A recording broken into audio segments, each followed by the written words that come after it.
In his New York City loft, a youngster named Josh Morrison, Austin Lynn Myers, gazes through his telescope at an item tumbling from the sky.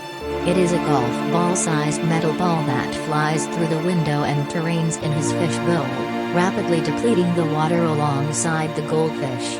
He chooses to show it at his school's science class show. A few months after the fact, an enormous fireball collides with the water close to Liberty Island. Uncovered to be a spaceship looks like a human, Eddie Murphy, constrained by 100 minuscule humanoid outsiders.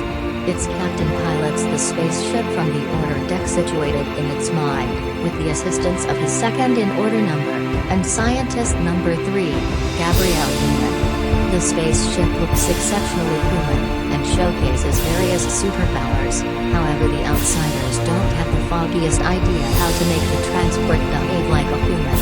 An offbeat cop named Dooley, Scott Caan, frantically looks for the outsider. The outsiders need to save their planet, ill, from an energy emergency. They need salt, which they intend to take by depleting the Earth's seas utilizing the metal ball, so they need to recuperate the ball. After the spaceship is hit by Josh's single parent, Gina Morrison, Elizabeth Banks, while driving, the captain chooses to become a close acquaintance with Gina and Joshua. He lets them know he is Dave Ming Chang, in light of a speedy sweep of normal Earth names. At Gina's home, the group see their missing ball in a photo taken at the science show. Subsequent to eating with Gina, Dave goes to Josh's school where he professes to be a substitute educator and in the end can converse with Josh alone. Josh lets him know that the ball was taken from him by a harasser, Nicholas Berman. With Josh's assistance, Dave takes the metal ball back from the harasser. The captain, through Dave, invests a few energy with Josh and Gina and understands that people are further developed than they initially suspected. The group notices people showing sentiments and love, for example, seeing Gina's painting or a vagrant proposing to impart his cover to Dave when he rests in an entryway. The captain chooses to drop the arrangement to deplete the seas since it would annihilate life on Earth. The police track Dave down utilizing the impression of his face saw as in the soil at the accident site and they capture him. In the wake of investing such a lot of energy in Earth, the vast majority of the team start to display new sentiments, embracing Earth's way of life, idiosyncrasies and general laid-back disposition. Number 2 concludes that the captain and the remainder of the group's changing way of behaving is unsuitable and assumes responsibility for the transport, detaining the captain. Under Number 2's order, Dave breaks out of the police headquarters and one more endeavor is made to capture him. Number 3, who has become captivated by the captain, becomes desirous of Gina. She initially collaborates and the order change yet later concurs with the captain's view on people. Both are gotten by Number 2 and they are removed from the spaceship. Meanwhile, Number 17, a youthful, carefree outsider, leaps out of the transport while smashed from the liquor Dave has assimilated. The captain apologizes to Number 3 for overlooking her. He concedes that he also adores her and needs to accompany her.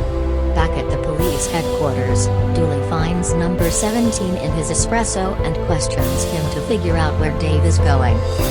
Number 2 takes Dave to the harbor, where he attempts to toss the metal sphere into the sea, however is come by the captain and Number 3, both of whom figured out how to restore re-emergence onto the boat. They persuade the remainder of the team that a genuine captain is in control once more. Restored, he arranges Number 2 to be trapped in the boat's butt for eternity.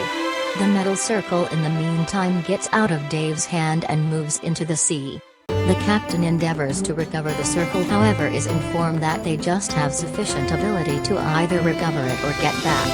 The captain chooses to save the Earth and the remainder of the group concurs. The ball, tossed in the sea by Number 2, is recovered. Dave shuts down while Dooley and his accomplice make up for lost time and point their firearms at him. With no power, Dave's safeguards are unfair, leaving the team helpless. Josh attempts to tell the cops that Dave is innocuous, however is disregarded.